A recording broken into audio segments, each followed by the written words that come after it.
Isang araw matapos silang katiga ng Korte Suprema, may mga taga-ibang partido na raw na gustong lumipat sa kampo ni Senadora Grace Poe. Umalma naman ang senadora sa posibilidad na ipagpaliban o bumalik sa mano-mano ang eleksyon. Umaaksyon si Mayan Los Baños. Ganado ang Poe Escudero tandem na mangampanya sa Quezon kanina. Sabi ng Korte Suprema, Pilipina si Senator Grace. Sabi ng Korte Suprema, kwalipikado na siyang tumakbo. Naniniwala pa kayo doon? Ako rin. Kwento ni Poe, nagdiwang sila kagabi ng kanyang staff matapos siyang katiga ng Korte Suprema kaugnay ng pag-disqualify sa kanya ng COMELEC. Pero batid daw ng senadora, hindi dito natatapos ang problema.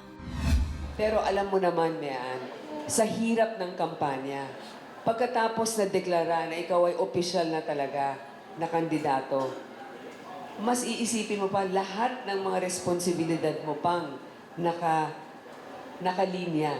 Kaya hindi rin ganon ka, ibig ko bang sabihin na parang wala nang problema, mas marami ka nga dapat harapin.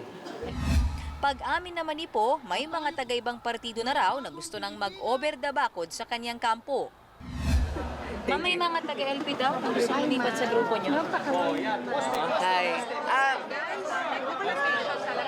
May taga-LP. Hindi, alam mo, maraming iba't ibang partido sa Pilipinas. Marami tayong kilala sa lahat ng mga partido.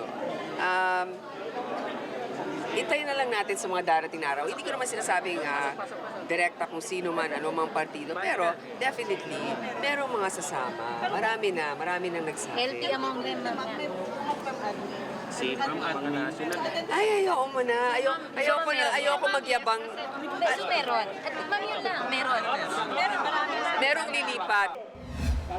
Naintindihan naman daw ni Senator Poe kung bakit maraming kandidato ang ngayon lang siya sinuportahan. Lalo't nag-aalinlangan sila dati dahil sa nakabimbing kaso. Pero isa daw sa pinakahihintay ngayon ay kung handa na ba ang kanyang ninong Erap na itaas na rin ang kanyang kamay. Lalo't wala na siyang sabit sa korte.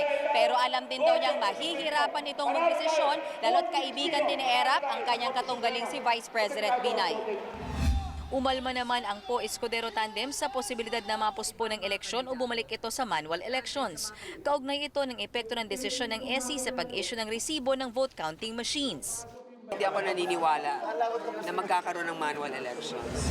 At pag yan ay pinilit nila, kami ay talagang didiin at poprotesta dyan. Hindi tayo dapat pumayag sa gano'n. Nasa batas yun na hindi talaga dapat manual. At masyado naman silang mabubuko kung ngayon nila gagawin yan.